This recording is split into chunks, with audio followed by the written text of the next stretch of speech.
1, you're like a dream come true. 2, just wanna be with you. 3, girl, it's plain to see that you're the only one for me. And 4, repeat steps 1 through 3. 5, make you fall in love with me. If ever I believe my work is done, Then I start back. back at 1. Oh, Oh yeah, yeah, yeah. yeah. Dude, temps are dropping. I don't know what it is, man. I feel like once the fall weather starts hitting, you want to kind of just bust out some romantic R&B vibes, man. I know. The fall weather's. I'm a fan. I'm a fan. I think sometimes it's way too hot, but this is like the perfect weather for me personally. It's like shorts and a hoodie. Uh-huh. Like shorts and a hoodie is a vibe. Yeah, How about you got a bunch of different playlists for a bunch of different moods and vibes. Do you have one for kind of like the fall where, leaves are changing color, maybe about to ramp up some of the fireplace? Man, I got a lot of spring and summer ones. I'm gonna have to figure out Oh, some we gotta fall. curate some new ones for the fall and winter then, man. I created a new one's called Crying in Wegmans. Oh, well, all right. So why are we crying in Wegmans? It's just a therapeutic fucking day for me, like Fridays, like wake up early in the morning, do the grocery shopping. I like grocery shopping on a weekday.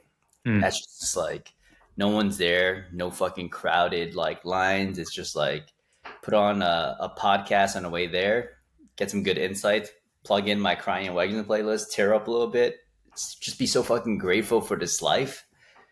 And What kind of music you got on there? Some R&B or kind of like happy, grateful music? no, bro, it's like sad boy shit. So we got like I have Chris one Brown, that's Neo.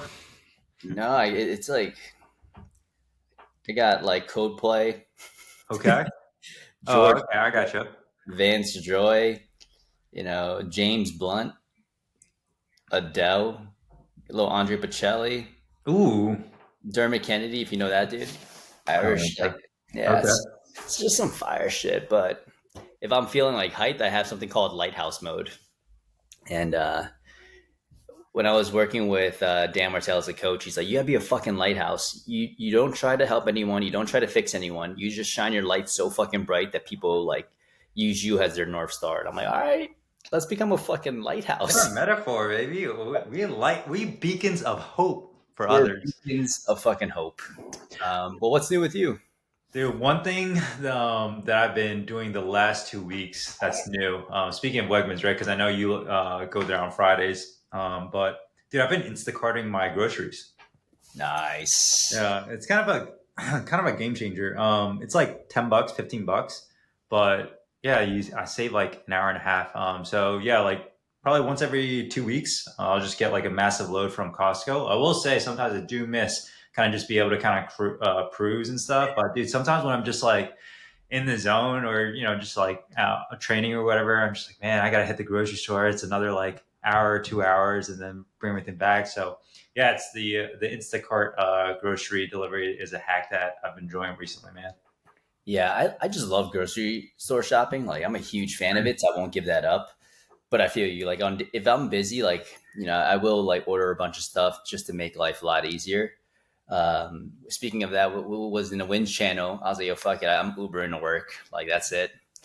I started Ubering to work on days where I'm here super fucking early. So getting in Hmm. at 6:30, taking a train that early in the morning, man, is just inconvenient. So stepping into like I don't know, letting some of those things go where like your parents would be like, yo, don't ever do that shit. Yeah, It's like, fuck it.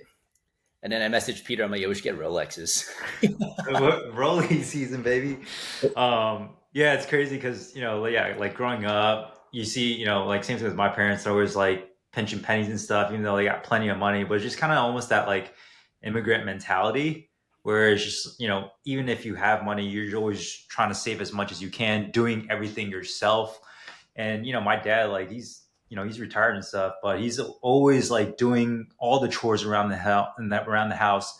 Whenever like the roof shingles needed to get replaced, he would climb it himself and do it. I'm like, Dad, like he can literally just hire somebody else to do this stuff, you know. So I don't know. Yeah, it's definitely just kind of like one of those like cultural things. I'm sure other people who are other from other nationalities. Maybe they kind of have that upbringing as well too. But it's definitely a big, massive change when you once you kind of start getting into business because you kind of have to learn that hey, you gotta spend money to actually make more money. But yeah, trying to explain that sometimes to our parents is just it's a little hard. Yeah, I think we should make a pivot because it's kind of fun right now talking about the money side of things. We're about to talk about something like building trust with clients, but I think we should talk about money relationships because I think one of the Yeah. things that there's a lot of people with limiting mindsets around money, and I think that affects everything, right? It affects your ability to actually enjoy money when you have it, but Mhm. also affects your ability to sell, market, and do all the other stuff. But yeah, money mindset is something that I've been thinking about more because there's this like being worthy of receiving things, right? So Mhm. like there might be a ton of people wanting to show you love, but you don't feel like you're ready, to have love. There might be a ton of opportunities to just give you a ton of wealth and money, but you're not ready to actually receive wealth and money. And this sounds all crazy, but when you talk to anyone that's like extremely successful and they're happy, they talk about how there was a moment in time where they just allowed themselves to like let money flow to them. If you read these old like Dan Kennedy books, it's like money is meant to move. Like that's how money, like in its most purest form, money is movement. Whether that's movement with yourself or using money to as a vehicle for other things. But Dan Kennedy, I mean, he's one of the most legendary marketers. Mhm. You've got to overcome these limiting mindsets around money because the more you hold on tight to it, the quicker it's going to go. Man, pulling the good old switcheroo on the topic flow, man. But yeah, no, I'm about all about it, man. Do you feel like it's something that is more of like a nature versus nurture thing, where like if you grow up in a certain household or in a certain culture, you have a specific viewpoint or mindset around money? Yeah, I definitely think there's a huge like nurture aspect of it, and the timing of things is pretty crazy. So, if you ever read Psychology of Money by Morgan Housel, he talks about how people that are born around times where the stock market was generally not doing great tend to Hmm. not invest in stocks for the rest of their life, right? Like the contributions went down significantly. And people that grew up in a time where the market was prosperous, they invested more in stocks. So I think there's some degree of like timing, how you were raised, and obviously your parents growing up in a certain time will influence these things. Hmm. But there is a huge component where I'm trying to like in my head, it's like, how would I break the cycle to my kid, right? Because I still want my kid to understand the worthiness of a dollar, Yeah. but I also don't want them to have limiting mindsets around money. Yeah, I think it's kind of tough depending on what stage of the business that you're at. Because I think definitely at the very beginning, where, like, hey, every client that comes in matters and counts. And so you're like, dude, like, how can I have this abundant mindset when I've only got two fucking people on the calendar, bro? So it's like, I think it's so tough if you're, because I know 100% at the very beginning when I was first starting out, I did not have like the amount of like abundance mindset that I currently do now. So I don't know. Is there anything that you think you would do or change differently? When you're first initially starting out, where maybe you can kind of become detached to that. Because I'm like thinking back now, man. I'm like, dude, like I don't know, like unless I have like 10K sitting in my bank account, like I don't know if I could just like be like kind of so laissez-faire about money when initially just when you're just starting out. Yeah, and I think the one thing to remember, it's like money is not going to make you happy. Yeah. Like, and the more you, because I think there's this like thought in your head of like when you have a certain amount of money, everything will change. And I know Hmm. you probably hear this all the time, but I'm speaking from a point where I'm like, I've never thought I would ever be where I'm at right now. Like the Yeah. amount that we're being able to do within our practice, education, go getters. Like, I never thought we'd be here. And like in this past month, like, dude, I was feeling kind of burnt out. You know what I mean? Like, we had Mhm. so many things going on. So it's like, money doesn't solve all of your problems. And most of the things that you're experiencing, you'll realize that you got to find those things internally. So like you started like cold plunging sauna and stuff like that. The past like week, I've started meditating, and I started a gratitude practice as well. So it's like I'm Mhm. spending 5 minutes just focusing on my breath. 4 second inhale, 6 second exhale, 2 second pause, and just repeating those things for 5 minutes. And then the gratitude practice is just like, I am grateful for this. And until I feel grateful for it, then I move on to another thing I'll say. After like the third day of practicing the gratitude, I was like, yo, I'm grateful that I have food in the fridge. Mhm. Like straight up, there's like people in parts of the world right now, obviously with the wars and stuff going on, it's like they're starving. I'm grateful that like my house isn't getting bombed. And like you start to realize like this sort of like safety and like wealth, it isn't like a status, but it's more of a feeling, Mhm. right? The things that you think money will get you, it's more of a feeling. And the more that you can feel that already, the less you need something externally to satisfy that. Yeah. I think it just comes down to peace. I Yeah. think at the end of the day, it's just I would say like that's what the sensation that you get from meditating, gratitude, or even from like the cold plunge sauna, right? It relaxes you, but when you become relaxed and you get that sensation, it's I think I would probably describe it as a sensation of just being at peace, right? There's no any kind of like urge to, hey, I need to do XYZ. You have peace, you have security, all is good. And I think if you can kind of change um, you know, what you feel like you need in order to kind of achieve that, peaceful state, right? Then, at the end of the day, you're kind of the controller of whatever of the outcomes that you want. Because I guarantee you, people with a shit ton of money, like more money, more problems, right? Like the more money you have, is probably a good reason why we have that much more money. There's a lot more responsibilities that we have. So yeah, I think it's just like kind of figuring out a balance between having enough inputs to get you to that place of security and peace, but also at the same time not kind of initially disturbing it as well too. Yeah, I think there's like there comes a point where it's like I don't know, like we've been a part of so many groups together, and it's like you talk about these things initially, and then there's no like continuation of it because I Mhm. think different limiting mindsets kind of come in different stages, right? So for 0 to like 10K or 0 to 20K, you're just like almost in survival mode, right? You're giving up so much of your time and trading that for money. That's just Mhm. what you have to do in that stage. And after 20, it's like you have to give up money so that you can get back your time. But since you work so hard to go from 0 to 20, you're attached. You're like, no, no, I don't want to give this money up, right? Mhm. The way to progress quicker is to actually use that money to get back your time and realize what is the most valuable thing that you do, right? Yeah. With the time that you get back. Yeah. I think one of the things too is just like throughout the years as we've like invested in different like coaches, mentorships, etc. I think one of the things too, it's like I still remember like shelling out my first, I think it was like 3K or 4K to like a mentorship. I'm like, holy shit, like this is so much money. Like how like I hope this shit pays off. And lo and behold, it ended up like working out well. But I think like it's just, those initial I guess like proof of concept to yourself where, hey, like if you invest in something, you pay in something, and you do the work, you get the outcome that's 5x, 10x, 15x, 20x the ROI of what you initially put in. And so now we both still invest in different coaches, consultants, mentorships, but again the ticket's just much higher. But because we've had that history of seeing the success, then it's just like, all right, cool, like 20K, all right, 25K, whatever it is, yeah, no problem, we'll go ahead, we'll pay it, because we know, hey, the outcome will usually result in a good net positive ROI on the back end. Now, not to say every single one will be like that, but I think we just had enough good outcomes where we're conditioned to kind of believing, hey, like if I pay this amount, it's it'll be a good investment on the way coming back in.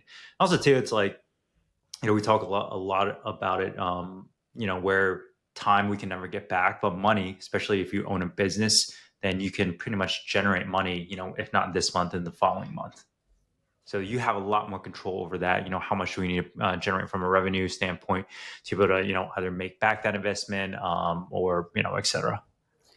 Yeah, and I think there's something funny about like being so afraid to lose money, right? Because some people, oh, I Mm. don't know, this is going to be worth the investment. It's like, well, good luck doing paid marketing, right? Because you're going to burn a shit ton of money. Like money is literally the cost of admission for, getting your ads running, for working on certain things like that, because that's the only way to learn. You can't learn by reading or, watching modules. It's like you literally got to put money in a machine and see what prints out on the other side and continuously do it. Hmm. But this fear of like losing money, it's like, it is it's pretty unhealthy, I think, and it's going to prevent you from being able to grow eventually at some stage, whether it's going into coaching, whether it's doing paid marketing. Hmm. Yeah, one of the things I heard like a while back, probably maybe 3 or 4 years ago now, that really stuck with me is just like, you know, your viewpoint on money is a direct reflection of, how your clients will view money and interact with you as well too. And the way like he explained it was just like, like if have like bad limiting mindsets around money, thinking it's too expensive, or hey, like every time you invest in something, you always need to talk with your spouse. You never pay in full. You always look for, hey, like the most cheapest and most cheapest option moving forward. Then I'm sure, if you are selling a product or a solution, it's like, the same type of clients are going to be the exact types of people that you attract as well too.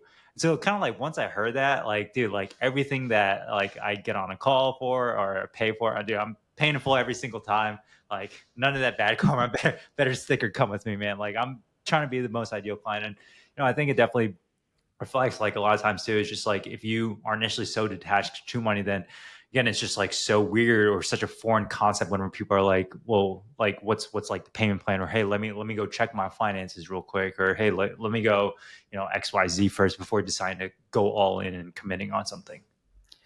And I think honestly, like I feel like I've seen that within our group, Yeah. right? The people with limiting mindsets aren't closing quite as well as the people that are just allowing themselves to be more detached to money. But dude, I pay for every, like I just, now I'm at the stage where like I'm trying to solve everything with money, right? Because my time is too valuable. One thing that I'm signing up for now is group coaching with this guy named Joe Hudson, and Hmm.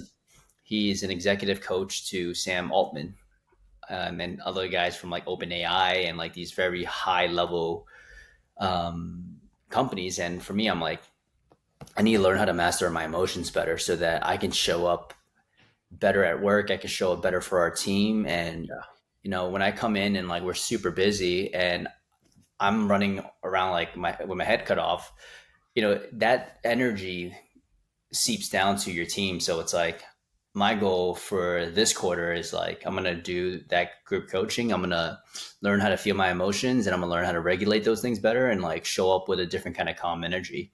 Yeah. And can I do it reading a book or something like that? Yeah, sure, but that's gonna take fucking forever. Like, let me pay you for fucking 8 sessions, right? And like Hmm. just dive right in because I know that's gonna speed up the process. And like I'm just excited. I've listened to this guy's podcast. I've listened to every single one of this dude's podcasts, and I'm like, it's fucking changed my life just listening to podcasts. I already know the coaching is gonna be off Yeah. the chain. Hell yeah. Dude, it's so funny that you mentioned that. I saw a post literally last week that talked about the number one main bottleneck for people around 100K or higher is their main bottleneck is regulating emotions. It's like by that point, right? Like, dude, you've got sales figured out, you got marketing dialed in, you've got teams. But really, it's just understanding, hey, like, how do we actually regulate our emotions whenever shit doesn't go well, so that it doesn't, trickle down to team culture or how the team does that day. So just understanding how can we, keep everything in check when the boat does get rocked. So, dude, good for you, bro. Yeah. And just letting you know, like, you think all this mindset stuff does not equate to something else. It's like oh man, hold on. All the stuff that we've been doing, it's like allowed us to allowed us to get to where we want to be with like so much less pain along the way, right? Mhm. Like if you're constantly stressed, you're not going to make good decisions. You're not going to be a good leader. So it's like you should always be seeking out opportunities to like develop yourself in all facets. And then entrepreneurship is the quickest way to becoming a better human being if you allow it to, Yeah. right? But if you just want to hold on to every single belief that you have, including money, like good luck growing, because just, if you're not growing, the company will grow. And I've seen that time and time again. It's like, if I'm growing, the company's growing. If I am staying stagnant, the company's stagnant. Yeah. It's just basically a giant big game of personal development. And I guarantee you, if you guys are out there listening and you decide to join our group, like we will literally bully you into being the best version of yourself. Like, so there's no other choice. So yeah, man. I think one of the things that I think it was actually someone in our group asked the other day is just like, hey, when it comes to becoming detached from money, like what's one of the things that helps out with that? And I think one of the main things that I realized was if you have like some sort of predictable lead generation, then that helps out with a ton of, I guess, security and or peace in the back of your head. So even if like the eval doesn't close, if you have like a good lever you can pull, whether it's from paid ads or maybe another marketing stream, like, hey, the next week you can fill up that slot with somebody else. And if you have enough of a history of like, hey, you're closing at like a 50% close rate, 60% close rate, then it's just kind of like a numbers game at that point. And you can, it's like, hey, if the person doesn't close, then it's totally fine because we'll still be here. We'll have someone else who is going to come in next week that is willing to invest in the program so that they can actually get the help that they need. But if you don't have that like guarantee or that like lever that you can pull to consistently get people in, then yeah, you're gonna be like freaking out a shit ton. It's like, hey, you got all these people you got to fill, whether it's just your schedule, another person's schedule, and every eval that comes in like counts. But if you have some sort of predictability, it basically makes business a little bit more peaceful, if you can kind of think of it like that. No, for sure.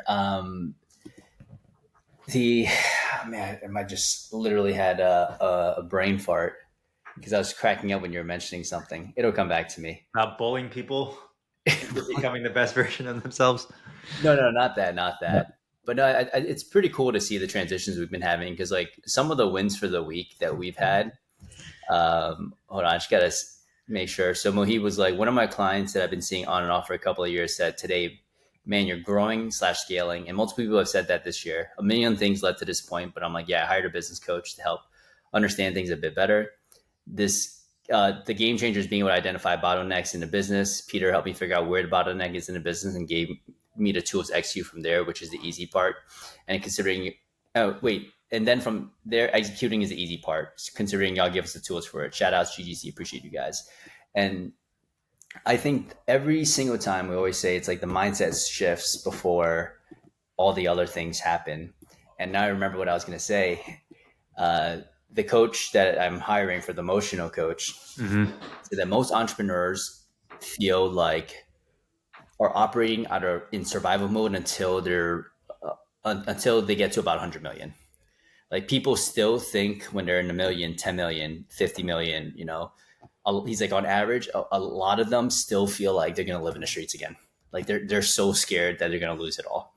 Damn. And that's just a terrible way to grow and scale a practice, Mm-hmm. right? If you're thinking like, oh my gosh, I'm going to lose it all, I'm going to lose it all. Like if you're operating from a place of scarcity like that, where you're trying to fucking play defense instead of playing offense, like I don't want to play defense anymore. You know Right. what I mean? Like, I want to fucking play offense. Like I don't want to be scared about taking risk and doing things that are might be out of the box a little bit, right? Because I want to protect our revenue right now. It's like, no, I want to try some dope shit. I want to run a bunch of tiny experiments, and I want to be a fucking savage because I know one of these tiny experiments is going to pay off, and we're going to fucking crush it. And then we'll double down on that experiment. But I Mm-hmm. think when you're in this scarcity mode, you're just like, no, no, no, no. This is pretty good. Like we'll grow a little bit, and I'm gonna stick with this plan. I don't want to do that right now. It's too much money, or it's that's too much risk. It's like when you're not taking risk, you've already lost because you're not changing. Yeah, like I don't think anybody who's ever been successful hasn't actually like, gone to the edge of the cliff, looked over, and then decided to walk back and not actually jump. It just ultimately comes down to, hey, like you're at a pivot in the road. You have some sort of decision to make. And are you okay with, whatever the worst case scenario of the outcome is? And majority of times, like, people who are successful, they just do it regardless. And because they know, hey, like I'll be able to figure it out at the end. But I think, yeah, one of the good things about being in business for a certain number of years, you gain all this like knowledge and experience. And we've talked about it in previous podcasts where, hey, if we were dropped off somewhere, what would we do to hit 10K in like 30 days or less? And so I think that's just like one of the things that's become so valuable, where it allows you to take certain, um, you know, business decisions that might seem risky, but you're okay with it because hey, like no matter what, it'll be okay because worst comes to worst, I have all the skills and knowledge to basically make it up on the back end. Yeah. Um, in terms of like money mindset, you'll have these irrational beliefs. Like some of the ones that I'm working on is like people that have a ton of money are evil, right? Mm. Like that's a very common belief to have, especially you come from no money because you just say like, hey, uh, that person on TV or this person is a crooked, business person or sleazy person because that's how they made all their money. And you associate being rich and wealthy with evil. But you can clearly find a bunch of people that are extremely wealthy and they've done nothing but good. So that's something that I'm working on. It's just like realizing that money isn't evil and having a lot of it is going to make me an enemy towards people that are close to me. Yeah. Because you let's say you're way more successful than your friend group and your family members. How are they going to feel when you're pulling up and you always got the fucking freshest fit? You're pulling up, you got a new car. You're pulling up, you got a nice watch. It's like you might feel like you're isolated, but honestly, these are all just like imaginations that you had in your head. So it's like when you have this limiting mindset, it's like, yeah, the people close to me will feel different about me when I have money. That's going to prevent you from getting more money. Yeah. And now I'm like, okay, those people don't want to be associated with me when I get all this money. They weren't my friends in the first place. Yeah. Like these are all like subconscious things in your programming that you're thinking, but until you actually admit to these things, they'll continue to guide your life and your decisions that you make. Yeah. I think money to me basically just is a direct reflection of the impact that you are having. Because if you think about it, if your business is making a lot more money than it was, like 3 or 4 years ago, you probably have a much larger team, right? If you have a large team, it probably means you're able to help a lot more people than if it was just yourself, right? And so also too, the more money you have, the more you can actually pay your employees, right? Get them benefits, 401k. Like instead of just paying them like a super low salary, you can pay them above what average salary is and make sure, hey, like they're able to meet all of their career goals from a monetary standpoint. And so, yeah, you actually have money and you have like a good relationship with it, you can kind of view it as like a good beneficial thing. But I think, dude, like every year there should always be like one or two different mindset shifts that I think is good for you to be like continually challenged on. Because otherwise, like, hey, if we're always consistently, fixated or stuck on one specific, viewpoint of the world and or on specific different things, then we're never gonna grow. So, like, yeah, I 100% hope that, hey, like every year I get some of my beliefs challenged on, and then look a little bit more into it, and then you continue to grow from there. Because otherwise, like, yeah, if you're not being challenged on it, or if you're not improving or changing your beliefs on some stuff, like, you're never gonna grow. Yeah, I was going through like 40,000 photos, 20,000 videos, and just categorizing stuff for like B roll and creating content from certain things because Mm-hmm. I haven't even looked through all the videos that we actually have. And I remember looking at seeing a picture of myself when we are starting out and seeing a picture of Christy and I doing stuff. And I'm like, we are so different compared to those people in that picture now, right? Like we've learned so much. We have grown so much. And it was just one of those moments you step back and it's like, holy crap, we've overcome so many limiting mindsets now in the past. And, if you've gone from 0 to 10K, 10 to 20, 20 to 50, 50 to 100, just remember what's allowed you to make those jumps every step of the way. It's changing your mindset about something. Yeah. So why would you stop at 50K, right? If you're at 50K right now, like, why won't you challenge everything that you know? Or like whenever you feel fear about taking this next step, you should immediately challenge that fear. You should be like, why am I scared? Right? Like, why am I feeling this? And and you should lean into that fear because that's usually the step that you need to actually take. Yeah. I think one of the biggest unlocks for me in terms of just changing a lot of my like past limiting mindset beliefs is really just being around people that are like 2, 3 steps ahead of me because they're able to, basically speak back on, some of the experiences that they've had with the same exact limiting mindsets that I currently experience, and they're just able to kind of like walk me through from like a rational standpoint, like why that mindset or viewpoint doesn't necessarily make sense. Also, too, you just start thinking a lot bigger. Like I used to think like, dude, like hitting 7 figures a year was just like such a big deal. The reason why I thought that was such a big deal was because the majority of people that I was like around from like a business standpoint, like they also thought that was a big deal. And then the moment I started like joining different groups where people are hitting like 1 million a month, I was like, holy shit, like there's other people like out there doing this shit at a much, much more higher level than me. And like all the things are possible if you have, the right strategy, if you have the right inputs and everything. So a lot of it is really, I think, yeah, just like being in the right environment of people around you. And I guess, yeah, going back to our original question, yeah, if you grow up in an environment where the majority of people around you are stuck in a specific, viewpoint or mindset, then most likely, your environment is also, or you're also going to view things from that lens as well too. So, yeah, the best way to change your mindset is just change your environment. Put yourself in a group of people that view things much differently in a way that you want to view things, and I guarantee you, your outlook will change significantly. Yeah, I feel the same way, right? It's like I started talking to Peter more. Now my revenue's gone up. That's all I had to do, talk to Peter. But it's for real now. It's like talking and being around people that can see a little bit further than you can is all you need, because it just lets you know that certain things are possible. And immediately I always think like, why not me? Like, why wouldn't I be able to do that stuff? Other things that I'm going to be doing more, just like like I treat myself into certain things, right? That I like sneakers, etc. But there are certain things that I've convinced myself that I'm not that big of a fan of, right? Mhm. In my head, I'm like, I actually do like watches. So like, I'm gonna get myself a super nice watch. Like, we're probably gonna buy a Rolex next year. So it's just like having some of these things and not letting it, not using it as like an example to uh, perpetuate your status towards somebody else, Yeah. but just being able to remind myself how far I've come. Like, I'm gonna look at the Rolex. I'm gonna put on the Rolex in the morning, and I'll look at it. I'm like, damn, you fucking conquered a lot of demons to get here. Don't forget that shit. Like, I feel the same way. Like, Christy got me an Omega for my birthday, and I remember like putting it on, and I'm just like, holy crap, it's a lot of money in my wrist. It's crazy. But obviously, Christy got that for me, and it means a ton. But there's something about you doing it for yourself, because I think when you start Mhm. making money, you're more than willing to spend it on somebody else. Yeah. But are you willing to spend it on yourself? Like when we started doing well, like I got Chrissy like a tennis bracelet, like a diamond tennis bracelet. She's got a really dope watch. Got her a Bottega bag this past year, which is like 5G. So it's like I'm more than happy to spend it on somebody else, but I have a hard time spending that kind of bread on myself. So I was like, all right, it's Rolex season. Time to conquer another demon. Oh yeah, man. Yeah. If we think about it, at the end of the day, the biggest investment or the biggest asset to the business is going to be yourself.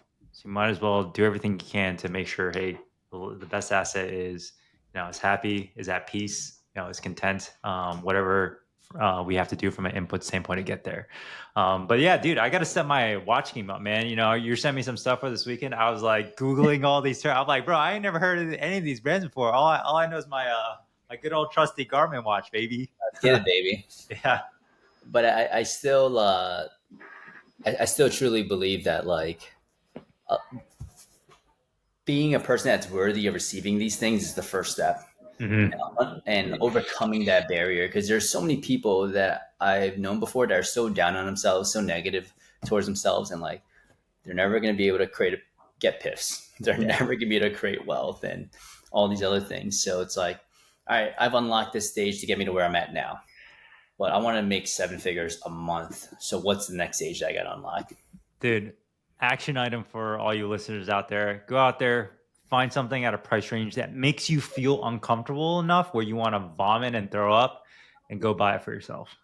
Yeah, I I like setting a goal and then rewarding yourself when you hit the goal, Yeah. right? Because then you'll be able to look at whatever you bought yourself to reward yourself and be like, yeah, I'm the type of person that did that shit.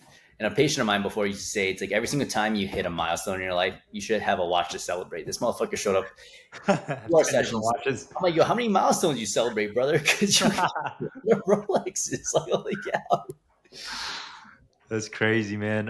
What's the what's the milestone you got in mind, dude? Well, someone said there's no flex in wearing a Rolex if you don't even own your own time. Mm. So the milestone that I'm going to be celebrating next year is just going to be like when I'm completely time free. Like have complete control of my schedule, where I want to be, what I want to do, wherever, like do what I want, when I want, where I want. And I'm anticipating hitting that by the end of Q1 next year. Oh yeah. And I'm gonna celebrate with a watch. For the most part, I would say 80% of the time I'm that, but like, I want to get to the point where I'm like, I'm pretty much that. Let's go. Well, dude, guys, if you see Andy next year, you got a rolling on the wrist. We know we met that goal, baby. Yeah. But I thought that was a flex line. But what about you? Because you're gonna get one, or are you just copping it? I have no idea what to get, man. I don't know much about watches, dude. I'll have to let you do some research for me. I might, Um, I might need to. Almost have to proactively do this because there's a wait list. there's a wait list. Oh man, class. Yeah. I mean, all the best things have wait lists. Yeah. But no, man, I think I agree with Peter. It's like figure out what it is that you want, really want to treat yourself to. And when you hit these milestones, like you should celebrate, right? Like that's something that we encourage for everyone. And like when you hit your first 10K month, like, dude, go out to a beautiful dinner, like with you and your significant other. You hit a 25K month, treat yourself to something nice. You hit a 50K month, treat yourself something even nicer. Hit a 100K month, it's like, oof, yeah, take your parents on Oh, vacation. nice, You know what nice. I mean? Like something crazy. Like just go book a 5-star hotel. Something. Treat yourself. You're worth it. We gonna push when we hit 500K per month. Of course. But yeah, let's start off with the green Submariner Rolex so we can pull up to the next GGC live. Hell yeah. Yeah. Awesome, guys. We got more announcements actually with that GGC live. So I think by next podcast, we'll have all the details hashed out. But yeah, Q1 in Austin is all you need to know right now. Bang bang. Super excited for it. Peace, squad.